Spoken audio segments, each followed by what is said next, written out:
خب با سلام و عرض ادب خدمت همه دریم لیگ بازای ایرانی. اومدیم که این دریفت جدیدی که دریم لیگ بهمون داده رو براتون بررسی کنیم که ارزش این همه خرج 225 الماس رو داره یا نه. خب بریم سراغش. اول ببینیم چه شرایطی لازمه، چی میخواد ازمون. اول که اورال اکتون باید مثبت 75 باشه، یعنی زیر 75 نباید باشه. دوما باید که تو این تایمی که دریم لیگ بهمون داده بازی رو تکمیل کنید، جوایز رو کسب کنید، وگرنه سکتون به باد میره. و 225 تا الماس هم باید بدید تا بتونید وارد چالش یا همون درفت بشید. حالا جوایزش چیه؟ جایزه نفر اول یه دونه بازیکن قرمز و 50 تا الماس. کسی که دوم میشه جایزش 15 الماس و یه ارتقای سفید سرعت، حالا یا سرعت یا شتاب یا هرچی وزن است به قول دریم بازاست.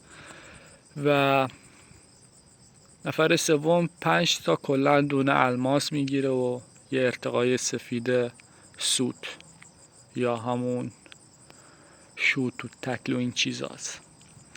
بعد فقط میتونیم با ترکیبای 4 4 2 3 5 1 1 فقط با همین ترکیبا میشه بازی کرد و با بازیکن‌های قرمز هم باید بازی کنیم. یعنی نمیشه که تو بیای رونالدو و مسی اینا رو برداری، باید از همین بازیکن قرمز ترکیب بسازی که گلرت قطعاً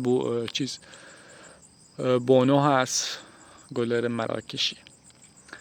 و حالا به نظر من که ارزش نداره 225 تا الماس بدید به خاطر یه دونه بازیکن قرمز. فکر نکنم که ارزش داشته باشه. حالا بعضی ها هستن که مثل بچه های کلن دوم ایرانی ها که رفتن همشون گرفتنشون، بازی کردن و گرفتن. ولی خب به نظر من نمیارزه 225 تا الماس بدی یه دونه بازیکن قرمز بده. بعد دریم لیگ خودش گفته حداقل هر فرد باید یعنی میتونه 14 تا بازیکن بگیره از بازیکن قرمز. پس به نظر من الماستون رو برای بازیکن‌های آینده ذخیره کنید، برای چمپ آینده ذخیره کنید و الکی الماس هدر ندید. حداقل باید هر کی 2-3 تا الماس نگه داره. همیشه شاید بازیکن خفن اومد مثل بازیکن‌های چمپ یا سبز. حالا دیگه بستگی به خودتون داره. 7 تا بازی هم باید انجام بدید، 7 تا راند.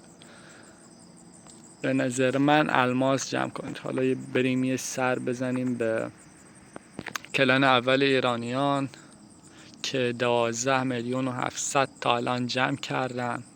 نفرات برتر رو هم داریم میبینیم و طبق معمول من نفر آخر هستم. امیدوارم از این کلیپ لذت برده باشید و به کارتون بیاد. حالا یکم طولش دادیم براتون و ایام عاشورا و تاسوعا و محرمم پیشابیش بهتون تسلیت عرض میکنم.